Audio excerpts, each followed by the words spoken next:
Di tengah padang pasir Yaman yang membentang luas, berdiri megah Istana Saba, pusat peradaban yang dikenal karena kemakmuran dan kebijaksanaan pemimpinnya, Ratu Bilqis. Istana ini tidak hanya menjadi simbol kekayaan tetapi juga saksi bisu perjuangan seorang wanita yang membawa kejayaan bagi kerajaannya. Di dalamnya, terdapat aula besar dengan pilar-pilar yang berhiaskan ukiran emas, mencerminkan kejayaan kerajaan Saba di bawah kepemimpinannya.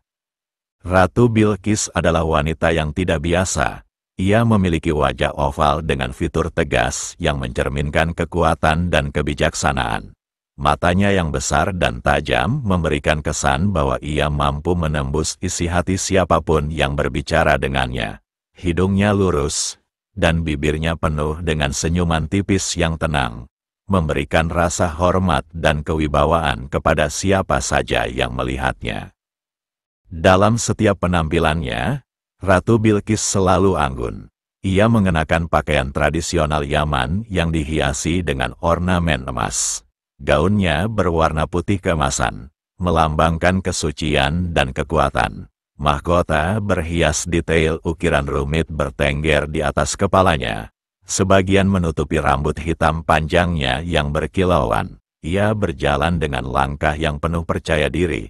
Setiap gerakannya mencerminkan seorang pemimpin yang tahu betul apa yang diinginkannya. Kerajaan Saba yang dipimpinnya dikenal sebagai salah satu kerajaan paling maju pada masanya.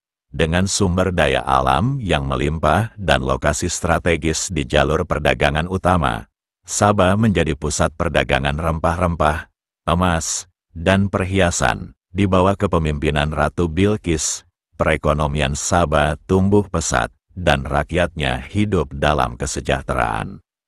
Namun, perjalanan menuju kejayaan tidaklah mudah.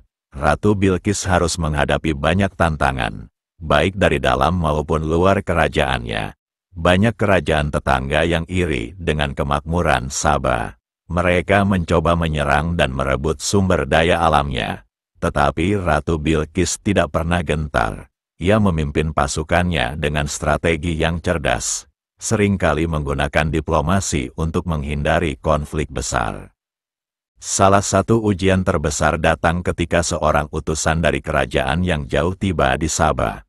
Utusan itu membawa pesan dari Raja Sulaiman, seorang pemimpin besar yang dikenal akan kebijaksanaan dan kekuatannya. Dalam pesan itu, Raja Sulaiman mengundang Ratu Bilqis untuk datang ke istananya. Undangan itu bukan untuk berperang, melainkan untuk bertukar pikiran dan menjalin persahabatan. Ratu Bilqis, dengan kecerdasannya, tidak langsung menerima undangan itu. Ia ingin menguji niat Raja Sulaiman terlebih dahulu. Maka, ia mengirimkan hadiah berupa emas, batu permata, dan rempah-rempah terbaik dari Yaman. Jika Raja Sulaiman menerima hadiah itu dengan keserakahan, Ratu Bilqis tahu bahwa niatnya tidak tulus. Ketika utusannya kembali, mereka melaporkan bahwa Raja Sulaiman menerima hadiah itu dengan penuh hormat dan bahkan membalasnya dengan mengirimkan hadiah lain. Hal ini membuat Ratu Bilqis tertarik. Ia memutuskan untuk menerima undangan Raja Sulaiman dan berangkat ke kerajaannya dengan membawa rombongan besar yang mencerminkan kebesaran kerajaan Saba. Perjalanan menuju kerajaan Raja Sulaiman bukanlah perjalanan yang mudah. Rombongan Ratu Bilqis harus melewati padang pasir yang panas dan tandus, serta melintasi sungai-sungai besar. Tetapi tekad Ratu Bilqis tidak pernah goyah. Ia ingin menunjukkan kepada Raja Sulaiman bahwa ia adalah pemimpin yang setara, bukan sekadar tamu yang datang untuk meminta bantuan. Ketika akhirnya tiba di istana Raja Sulaiman, Ratu Bilqis dibuat kagum oleh kemegahan istana itu. Lantai istananya terbuat dari kaca, sehingga terlihat seperti air yang mengalir di bawahnya. Tetapi Ratu Bilqis tidak kehilangan ketenangannya. Dengan penuh percaya diri, ia melangkah di atas lantai kaca itu, menunjukkan bahwa ia tidak mudah terintimidasi oleh kemegahan. Dalam pertemuan mereka, Raja Sulaiman dan Ratu Bilqis berdiskusi tentang banyak hal. Mereka berbicara tentang cara memimpin kerajaan, tentang pentingnya keadilan, dan tentang bagaimana menjaga keseimbangan antara kekuatan dan kebijaksanaan. Ratu Bilqis terkesan dengan kebijaksanaan Raja Sulaiman, tetapi ia juga berhasil membuat Raja Sulaiman kagum dengan kecerdasannya. Salah satu momen yang paling berkesan adalah ketika Raja Sulaiman mengajukan teka-teki kepada Ratu Bilqis. Ia ingin menguji seberapa dalam kecerdasan sang ratu.